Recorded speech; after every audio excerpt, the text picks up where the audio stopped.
To fallen soldiers let us sing, where no rockets fly nor bullets wing. Our broken brothers let us bring to the mansions of the Lord. No more bleeding, no more fight, no prayers pleading through the night, just divine embrace, eternal light in the mansions of the Lord, where no mothers cry and no children weep. We will stand and guard though the angels sleep. All through the ages safely keep the mansions of the Lord, the mansions of the Lord.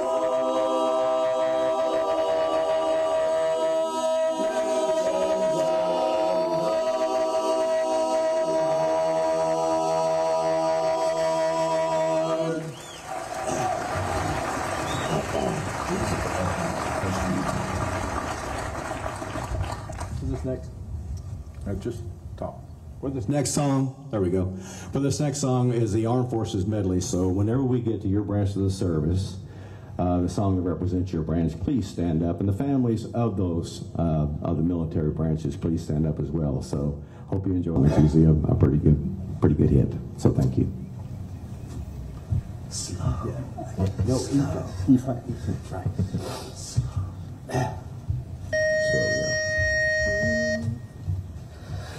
Da da da da da da da da, from the halls of Montezuma to the shores of Tripoli, we will fight our country's battles in the air, on land or sea. First to fight for right and freedom, and to keep our honor clean. We are proud to claim the title of United States Marines.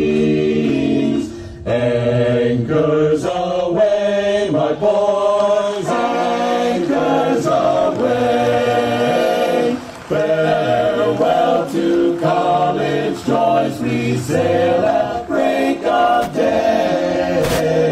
Our last night on shore, drink to the foam until we meet once more. Here's wishing you a happy voyage home.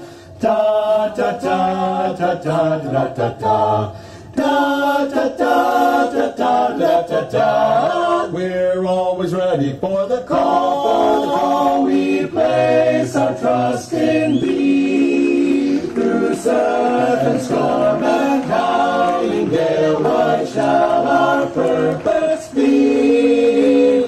Semper Paratus is our guide, our pledge, our motto too, so true. We're always ready, do or die. I Coast Guard, we fight for you. First to fight for the right, to build the nation's flag, and the army goes rolling along.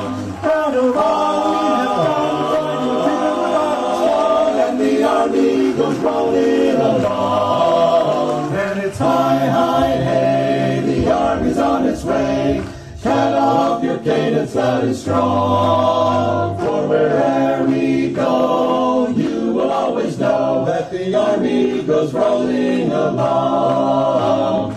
Off we go into the wild blue yonder, flying high into the sun. Here they come, zooming to meet our thunder. Atta boys, here the gun, here the gun. Down we dive, stabbing our flames from under. Off with one terrible roar, we live in fame, we're loud and flame. Oh, nothing can stop the U.S. Air Force. On guard in every station, protectors of our nation, the great armed forces of America, America, America, today.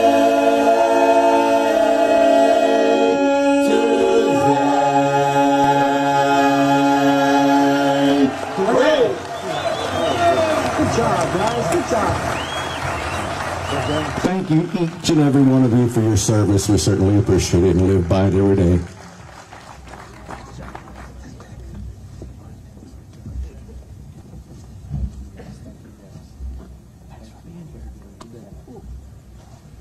Wow, was that not a tremendous tribute? That was fantastic. As I was listening to their voices, you know, there's such voices of unison, but each one sings a different part. I got to thinking about the different branches that are reflected during that last song.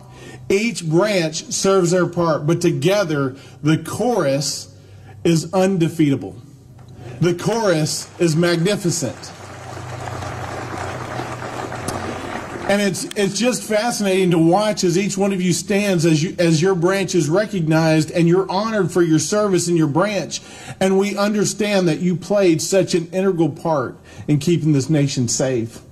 I know we're here today to recognize and to pay homage to those that paid the ultimate sacrifice, those that paid the sacrifice of death.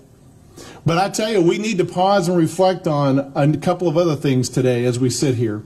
We need to reflect on the sacrifice given by every one of those individuals that you just saw stand and their family members. The sacrifice, it is not just death and the sacrifice of death that's honorable, but it is the sacrifice up to and including death. And so much sacrifice is in the middle there. So much sacrifice borne by the families that are left at home while their loved one is abroad serving. So much sacrifice by the mental anguish and the physical impairments that are caused by service abroad. It's those sacrifices that we must remain cognizant of and remember day after day.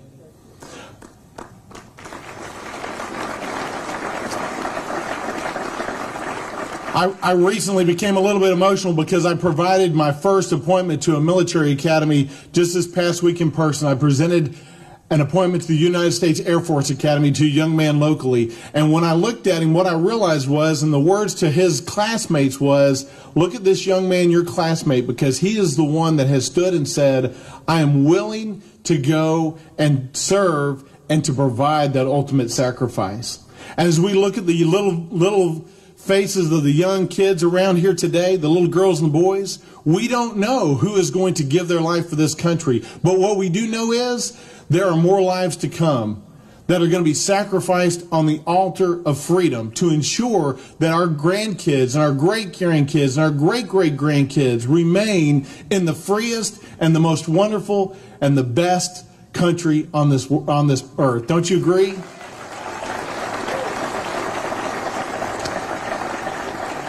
So thank you to all of you that have made that sacrifice. I am pleased to be able to be your congressman in Washington, D.C., to fight for you day after day in the halls of Congress. But I can tell you, it pales in comparison to the adversity that those of you that have been on battle, that have been in training, that have been in service, have had to face. It pales in comparison. So thank you for that. I want to tell you this last week. Today I want to make 4 points about service and sacrifice, and they come from last Thursday, standing in front of the Vietnam Veterans Memorial with about 30 of my colleagues. In that morning hour, we washed with our hands the Vietnam Veterans Memorial to make sure it was nice and shiny for this weekend for anybody that would pass through.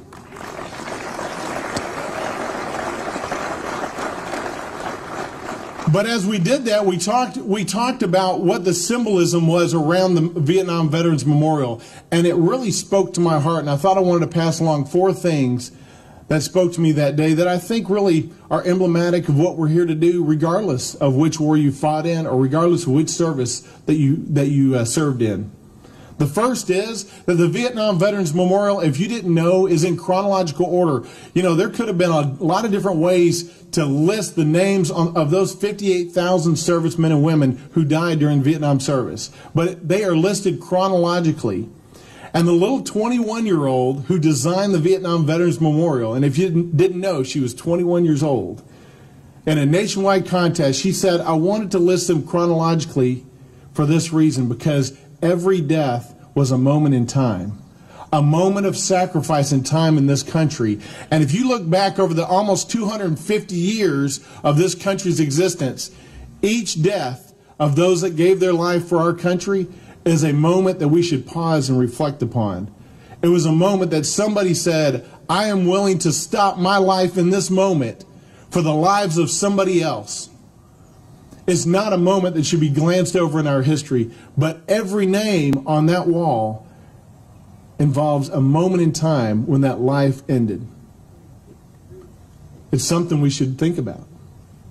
Second thing about the wall that I had never realized is that when you look at the wall and you see the names on there, did you know there's no rank? There's no religion on there. There's no race. There's no gender. It's just names. It's just names across there. You know why? Because, and I thought this was profound, the life given, every life given, regardless of their rank, their race, their gender, their religion, every one of them gave equal and eternal sacrifice. Every one of them.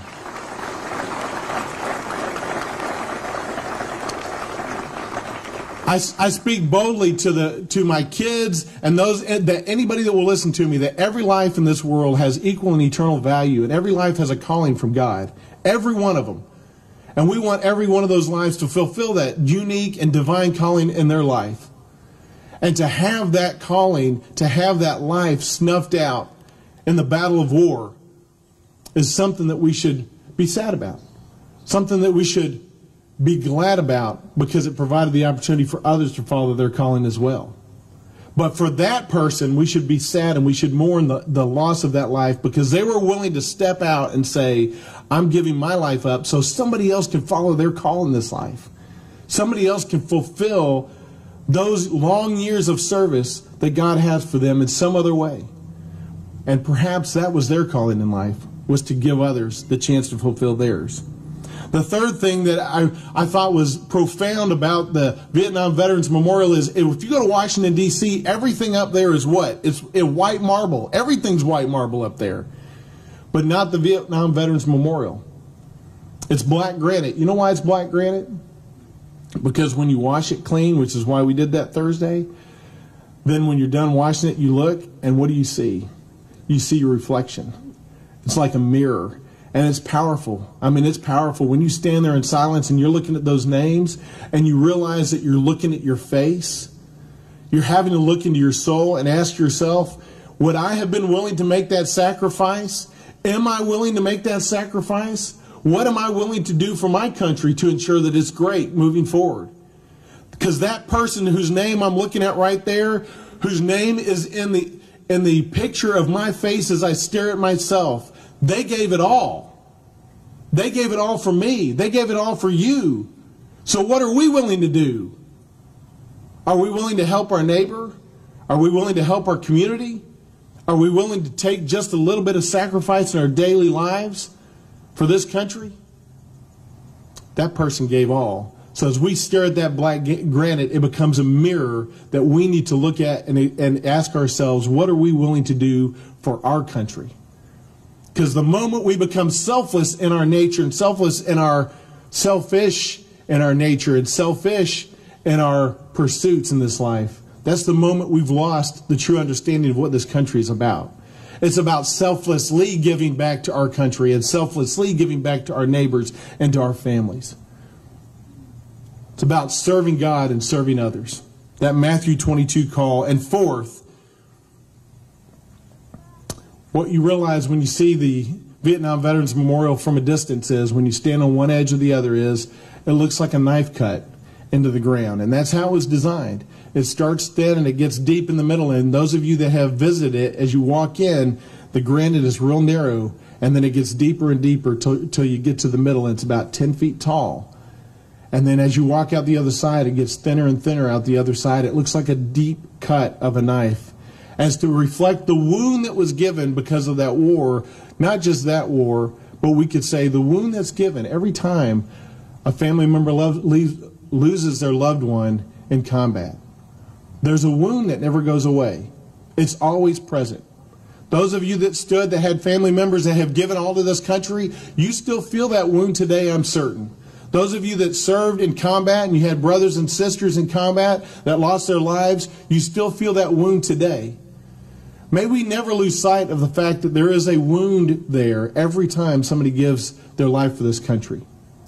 But there is hope also, because as you walk out of either side of the Vietnam Veterans Memorial, you walk out into that grassy plain, that hope, as you look at either the Washington Monument or the other direction as you're pointed right towards the Lincoln Memorial. There's a hope of freedom. And that's my final message for you today, is there is hope for this country. No matter how bad things may look,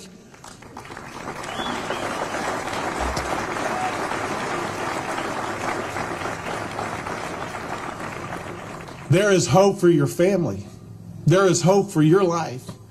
God still has a call on every life in this place today. Every one of you still has work to be done for this country, for your family, and for God above. Don't let yourself forget that, and don't ever count yourself out of the battle. You're still in. Be part of the fight, because for that hope to translate into greatness, we need us all standing together, just like what we heard this chorus today. We all play a part. Let your voice be heard loud. Let it be heard proud that we are Americans, that we will always be Americans, and that God bless America. God bless you guys today.